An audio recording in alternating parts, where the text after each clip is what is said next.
É um prazer grande estar aqui.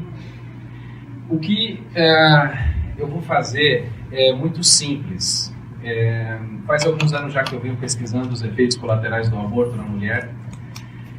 E o material disponível em Google, em livros, de academias no mundo a respeito deste assunto é vastíssimo. Passam já de 200 estudos específicos para o aborto provocado, não só para o aborto espontâneo, mas especificamente para o aborto provocado, porque ele tem uma implicação diferente na psicologia da mulher, por conta da decisão. E eu fico feliz que o que eu tenho a dizer venha a ser posto no final, porque, de certo modo, isso aqui é o que acontece no fim de todo o processo que foi descrito, em princípio, com a Fernanda Tacdani, por todos os outros, o Felipe Neri, de toda essa cadeia de articulação para fazer com que a mulher aborte, para quando ela é instrumentalizada. É isto que a gente vai ver que acaba acontecendo com o corpo e com a psique dessa mulher, a destruição que ocorre. E no final eu vou apresentar para vocês um testemunho de uma conhecida minha que passou por 5 procedimentos abortivos num lapso de 6 anos.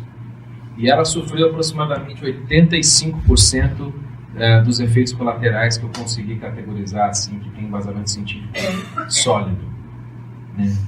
Então, pegando o gancho do que foi dito aqui a respeito da anencefalia, que ela seria uma espécie de terapêutico, um alívio para a mulher não ter de carregar aquela criança, nós vamos ver que, além da mulher sofrer o aborto e matar a criança, porque é isso que acontece, ela, por si, sendo o feto anencéfalo ou não, carregará em seu corpo e em sua mente as consequências nefastas que serão vistas aqui hoje. Bom, foi falado a respeito do STF, para quem não conhece, esse é o ministro Roberto Barroso, e o que é importante notar a respeito deste homem é que ele ou era, não sei como está o estado dele agora, palestrante da Open Society, e esta organização é uma das principais organizações de um homem chamado George Soros, que é um bilionário ativista que tem todas as intenções de legalizar o aborto onde quer que ele ponha a sua mão podre. E o ministro Barroso disse na DPF,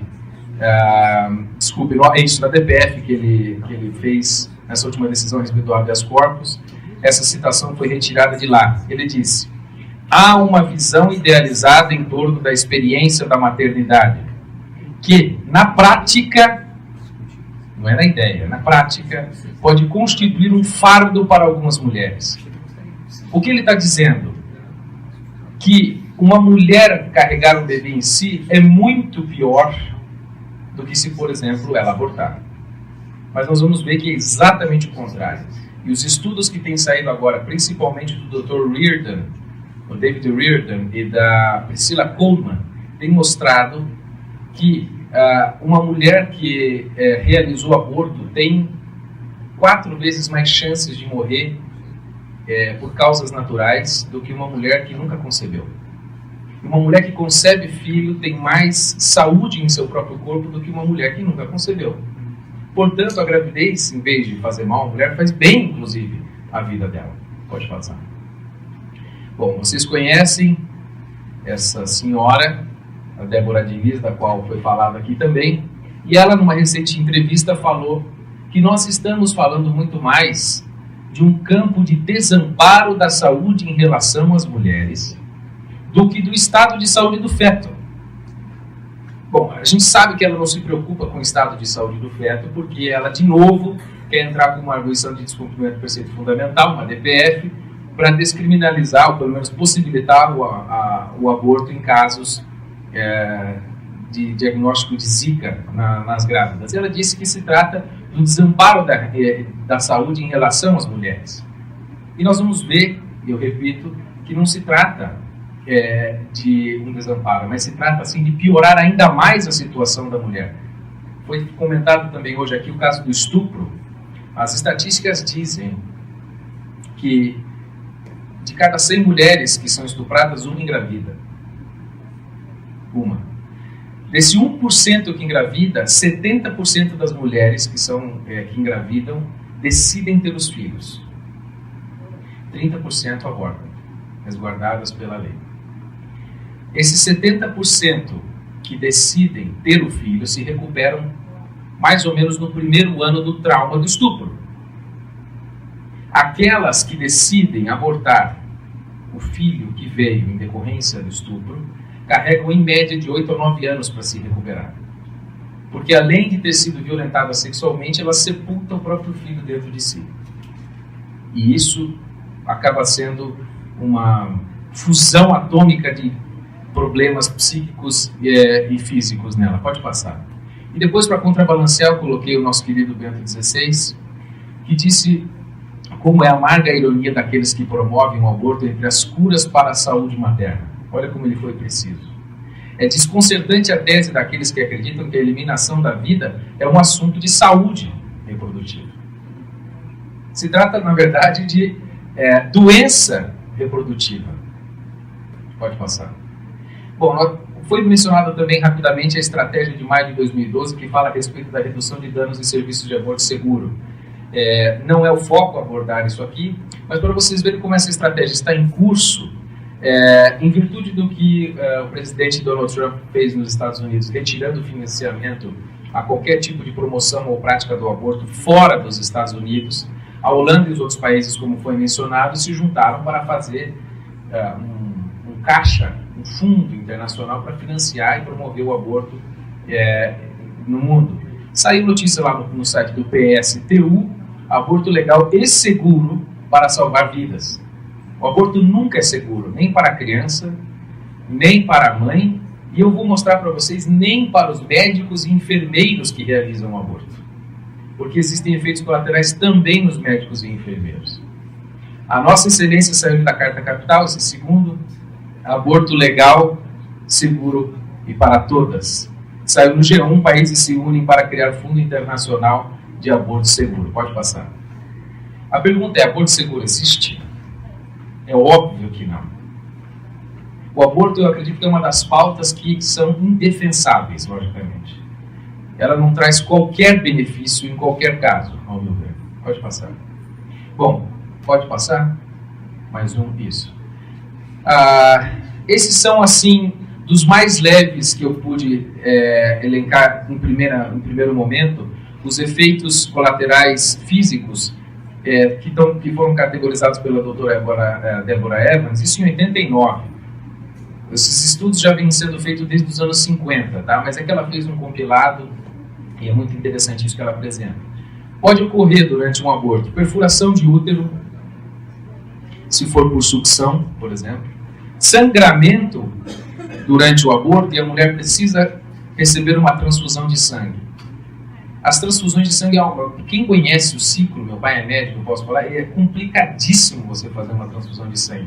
E se não houver um cuidado, assim, milimétrico e quase assim, paranoico, você pode passar um vírus de AIDS para alguém. Ruptura do colo de útero, inflamação pélvica e possível infertilidade, gravidez tubária, por causa da violência com que são feitas, às vezes, as curetagens das mulheres depois do aborto. Hemorragia uterina, inclusive com a pílula. Existe um site no Brasil chamado abortonanuvem.org. Alguém já viu esse site aqui? É uma das coisas mais estúpidas e malditas que eu já vi. Desculpe os termos. Mas, contra a lei, este site, sediado no Brasil, faz uma propaganda de que a mulher, nos torno dos 40 anos, tem uma vida muito produtiva, ela é uma boa profissional, ela é engravida, de repente, ninguém sabe por quê, né? Cegonha passou, e ela não tem recursos, não tem aborto seguro. O que ela faz? Se cadastra no site do aborto seguro, cadastra lá o celular, e então ela faz uma consulta via celular com um médico, sei lá, no Paquistão, na Índia, na Zâmbia, e aí então, a partir daquela consulta assim, de grande qualidade, ela recebe um Citotec, um abortivo, na porta da casa dela com a bagatela de R$600. Mas eles não informam que, inclusive com a pílula, você pode incorrer em hemorragia uterina, que acontece com muita frequência. Gravidez futura ectópica, que acontece nas trompas. Parto futuro prematuro, 3 em cada 5. De cada 5 mulheres que abortam, fazem aborto provocado, 3 incorrem em parto futuro prematuro. E infecção por curetagem mal feita deixa, às vezes, algum resto do feto abortado, e aquilo infecciona, pode inclusive matar a mulher. Pode passar. Segundo, lista. Bom, esse aqui já tem um número maior de estudos, não coloquei todos por causa do espaço, mas, por exemplo,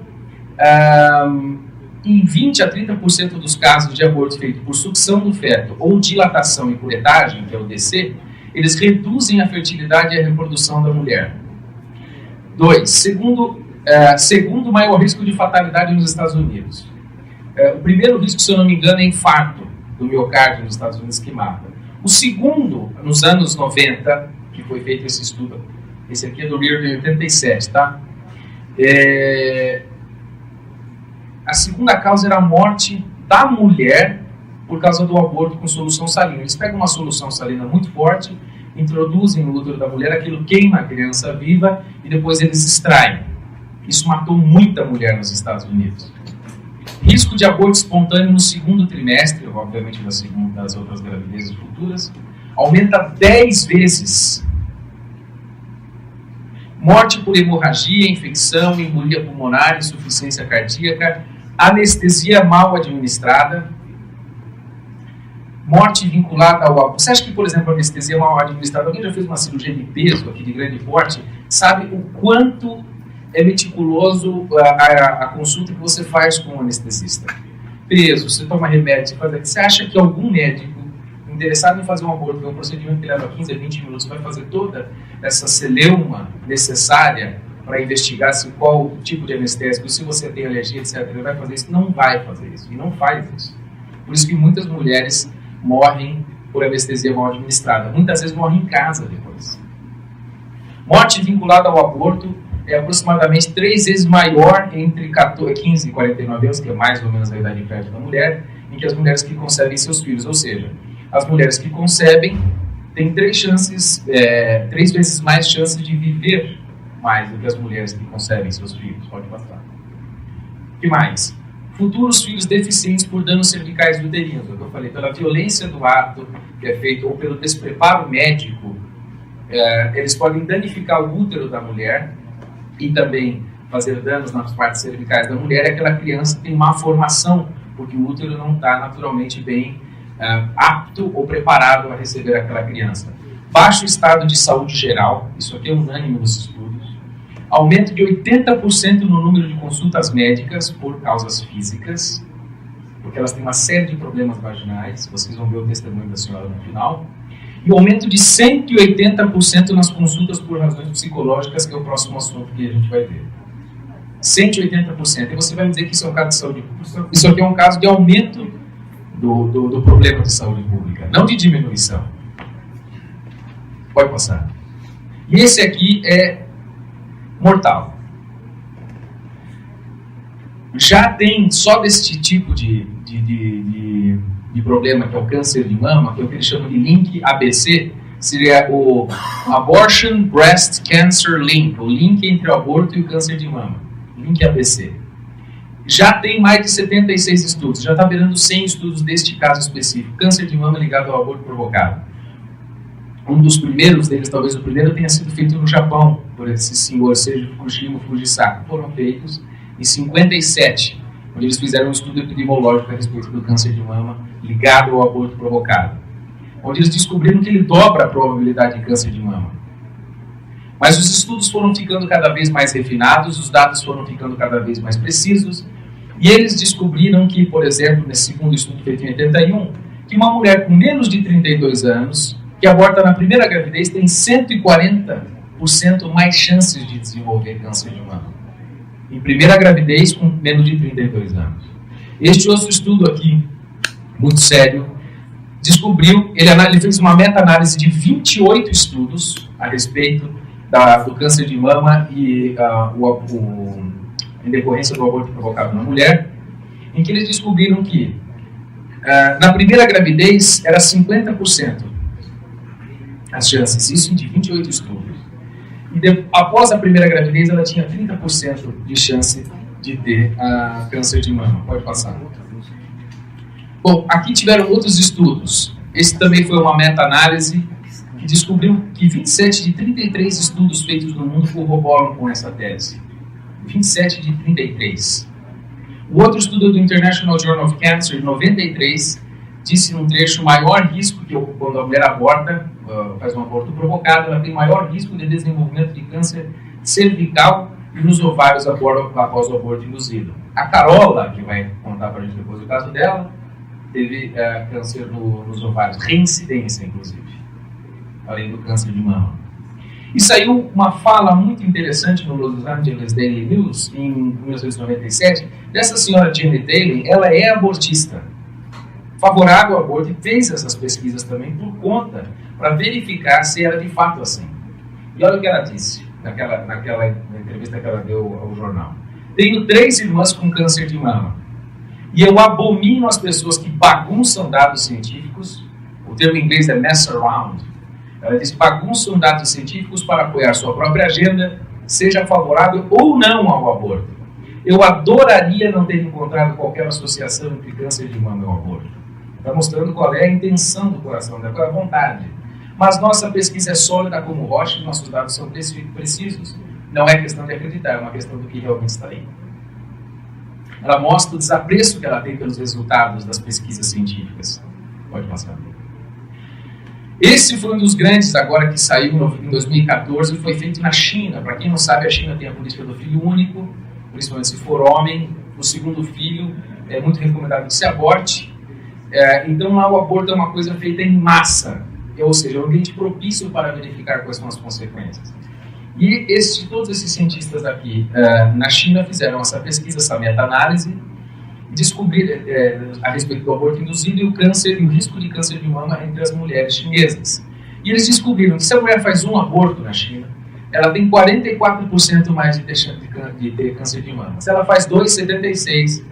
De 3 ou mais, 89% de câncer de mama, de risco de desenvolver um câncer de mama. E eu vou explicar o porquê, volta um pouquinho. Eu vou explicar o porquê. Não, melhor outra imagem, porque acaba... vai para isso, essa aí. Eu vou explicar a causa disso.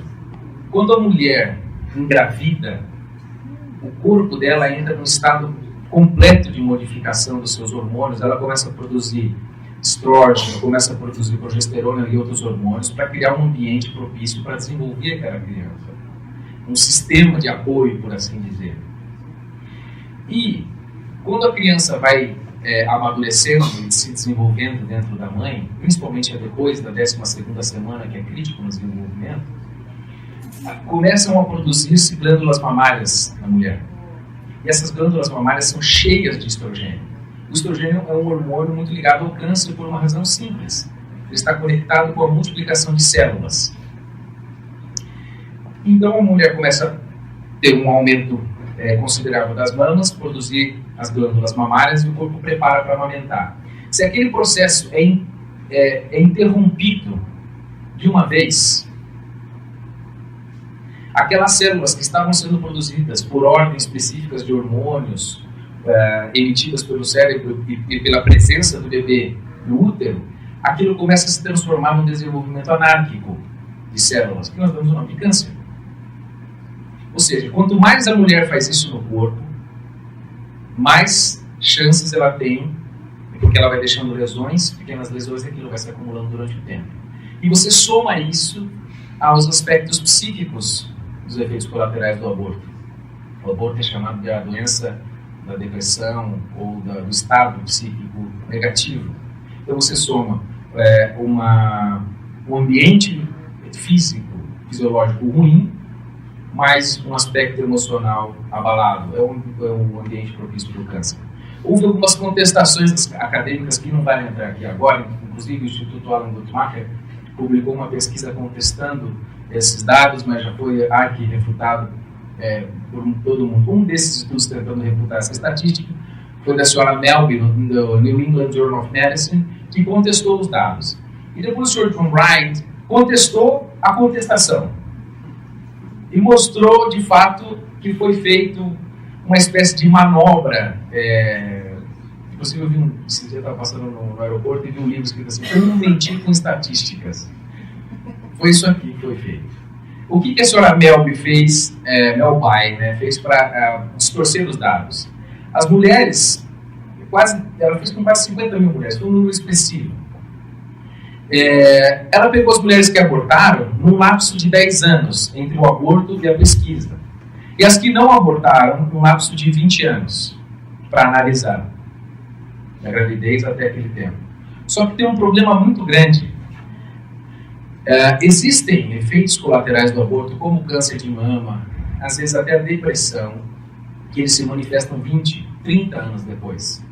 Então, se você faz a pesquisa 10 anos após o aborto, você está excluindo, sei lá, 20 anos de possibilidade daquele efeito colateral se manifestar. Ou seja, ela cortou a possibilidade de contabilizar aqueles dados no estudo dela, propositalmente.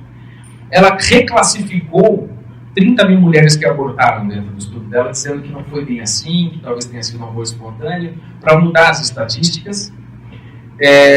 Ela pegou mulheres que abortaram após a 12ª semana e ela descobriu, inclusive na pesquisa dela, que elas tinham 38% mais de chances e depois da 18ª semana tinham 89% mais de chances de desenvolver câncer de mama. Só que apesar da doutora Mel vai reconhecer isso, a mídia não falou um A a respeito disso.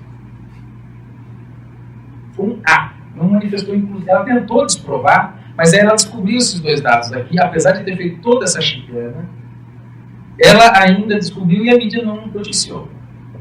Como foi dito aqui, as notícias dos juízes lá de segunda instância não foi noticiado. Há interesses por trás, não é mesmo? Pode passar. Agora nós vamos para os efeitos colaterais psíquicos, com o tempo que me resta. Esta parte, ela é vasta e poderia ser feito um dia inteiro só falando dos efeitos colaterais psíquicos da mulher. Mas vamos ver alguns deles. 14 vezes mais chances de morrer por homicídio. Não ela matar, mas ser morta por homicídio. Eu vou explicar por quê. A mulher, quando aborta, ela está naquilo que nós podemos chamar de emocionalmente sobrecarregada. Ela está com o emocional dela muito desconjuntado, as emoções não confluem no mesmo sentido, ela carrega sentimento de culpa, ela provavelmente tem alguma doença que a incomoda e que relaciona com isso, ela pode estar sofrendo de depressão, como a maioria delas ocorre, e ela acaba tendo comportamentos de risco, agindo numa hora que não precisa, por exemplo, num assalto. Ela pode ter um comportamento de risco na rua, com alguém, e ela acaba tendo mais chances de ser morta, assassinada, na verdade. 4 vezes mais chances de voltar a interromper a gravidez futura. Isso aqui também é unânime. Foi contado também a respeito da Rússia, que a estatística, a média de aborto por mulher é de 6 a 9, correto? Em Cuba são 3. E 45% de todos os abortos são reincidências. Ou seja, corrobora com o dado da informação anterior. O que mais? Ele aumenta a violência doméstica e o abuso de menores, também por causa desse psicológico abalado que a mulher tem e pela visão distorcida que ela acaba tendo das crianças, porque ela não pode mais encarar crianças como crianças. Ela tem dificuldade de passar na mesma calçada que uma mulher tem, por exemplo, que uma mulher. Vamos imaginar que a mulher está numa calçada e vê uma mulher com carrinho de criança, ela atravessa a rua. Esse pensamento é recorrente nas mulheres, porque elas não querem contemplar uma criança. Não lhes é mais uma visão agradável. Depressão em 40% dos casos de aborto induzido. E foi comentado também a síndrome pós-aborto. Pode dar passar que ele vai mostrar alguns isso.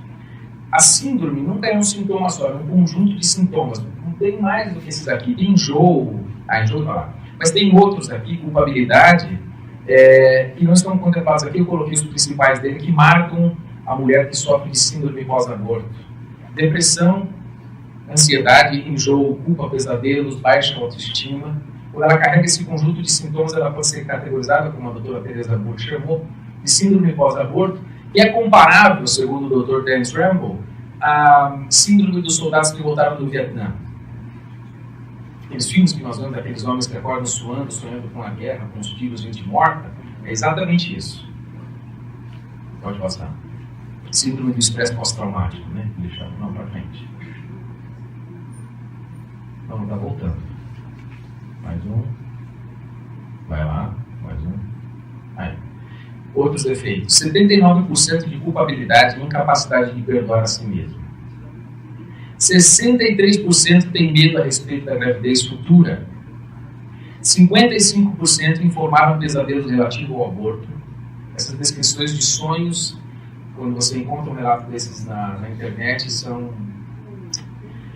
de causar pesadelos. 49% tem problemas de estar na presença de bebês, como eu já expliquei. 67% se dizem emocionalmente sobrecarregadas. Essa ausência de confluência e organização nas emoções da mulher. 2 vezes mais chance de abusar de álcool, 5 vezes mais chance de usar drogas ilícitas e 10 vezes mais chance de usar maconha. Aí você vai me dizer que o aborto se trata de saúde reprodutiva da mulher. Que o interesse é resguardar a saúde da mulher, a liberdade dela. E depois vem o suicídio, que tem essa frase do Jorge Perosso, que ele diz: suicídio não é querer morrer, é querer desaparecer. Vocês vão ver que a Carola vai dizer depois que a vontade dela é desfigurar-se para ninguém desejá-la mais. São essas palavras que ela diz. Porque ela também tentou se matar. Pode passar. Esses aqui são alguns estudos que eu coloquei, que vão lá desde os anos 80 até agora, 2015, apontando a relação entre o aborto induzido e o suicídio. O Dr. Felipe Neri comentou isso aqui. 60% das mulheres que fazem aborto induzido têm pensamentos suicidas e aproximadamente 30% de fato tentam o suicídio. É um outro passo. Se elas têm se elas abortam 2 vezes ou mais, 28%. E aqui naquele gráfico, nós temos as mortes por suicídio. Das mulheres que nunca ficaram grávidas, das mulheres que que conceberam suas crianças, quase meio, daquelas que perderam a criança, um aborto espontâneo, por assim dizer, 1,5%, e dos abortos provocados, quase 4%. A mulher mais saudável psiquicamente, segundo esse parâmetro, seria a mulher que concebeu a criança.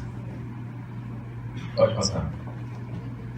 E aqui, pode passar, nós temos o caso dos terceiros, que a gente chama. Dos médicos envolvidos, dos enfermeiros envolvidos, que a Rachel McNair comentou nesse estudo, o pesadelo das escolhas, né, os efeitos psicológicos naqueles que realizam o aborto. E ela categoriza esses efeitos colaterais: pesadelos recorrentes, pensamentos obsessivos a respeito do aborto, depressão, fadiga física, baixa autoestima, problemas de identidade, resistência ao trabalho, falta de energia, sentimento de desassossego geral, imagens fixas, obviamente, relacionadas ao aborto, que nunca se vão. Pode passar então, que eu quero só ler esse testemunho de uma enfermeira que realizou abortos naquela reportagem da Rachel McNair, e ela diz o seguinte: sou uma enfermeira, Sally Tisdale. Sonho com fetos como todos que trabalham comigo. Sonhos com abortos, um atrás do outro, baldes cheios de sangue salpicados pelas paredes e árvores repletas de fetos rastejando. Façamos um aborto, diziam com uma lascívia nauseabunda. Comecei a gritar, estava submergida em uma visão de sucções, de dores fustigantes, de ser estendida e desmembrada por uma série de instrumentos que cumprem a função para que foram feitos. Despertei quase sem poder respirar e imaginei mesas de cozinha, agulhas de tecer manchadas de sangue e as mulheres que em solidariedade apertavam almofadas em suas bocas para evitar que seus gritos passassem pelas paredes de seus departamentos médicos. Isso aqui é uma pessoa que fez o aborto em outra. Na verdade, é que ela auxiliou a fazer. Mas se você vê os médicos, o que eles passam, é o que eu disse: o aborto não traz bem a ninguém. Para a mulher, para a criança, inclusive para o médico e para os parentes também. Porque tem de conviver com todo aquele aspecto negativo psíquico e físico da mulher que realizou o aborto. Então, quando alguém vem falar a respeito da saúde da mulher, da saúde reprodutiva, do direito reprodutivo, da libertação da mulher, do meu corpo, as minhas regras, a mulher que decide regrar sobre o seu corpo neste aspecto, ela não regrará a respeito das consequências que ela sofrerá. Ela inexoravelmente vai sofrer algumas dessas consequências, seja na sua alma ou seja no seu corpo. fora a questão espiritual. Então, estes dados nos servem para demonstrar, uma vez por todas, a mentira e o engodo que vem sendo feito com as mulheres do nosso país. Isto serve, inclusive, para que nós acusemos essas pessoas de desrespeito e desamor às mulheres. Nós temos que dizer, vocês não gostam das mulheres, vocês odeiam as mulheres. Porque se gostassem, não submeteriam as mulheres a essas consequências aqui. Vocês viram os dados, são muito consistentes, os estudos são seríssimos. E se puder avançar, essa frase eu não descobri ainda de quem ela é, mas ela faz muito sentido para mim. Ela diz que em tempos de paz os filhos enterram seus pais, mas em tempos de guerra os pais enterram seus filhos. Se nós estamos enterrando nossos filhos agora... Oi? Foi quem? Tolkien. Obrigado. Bom, ótimo. Então foi J.R.R. Tolkien, Senhor dos Anéis. Melhor ainda. Você sempre fica fazendo mais peso ainda. Não é do anônimo. Tudo fez sentido. Pois é. Nós estamos em tempo de guerra, gente. Porque as mães estão sepultando seus próprios filhos dentro da sua barriga, como disse a Carol. Ou seja, nós não podemos descansar enquanto nós não lutarmos um basta nessa história. Nunca retroceder. Portanto, nós temos que nos mexer. Tem muito trabalho a ser feito, muito a aprender a respeito do que foi ensinado aqui. Eu agradeço a todos vocês, irmãos da obra.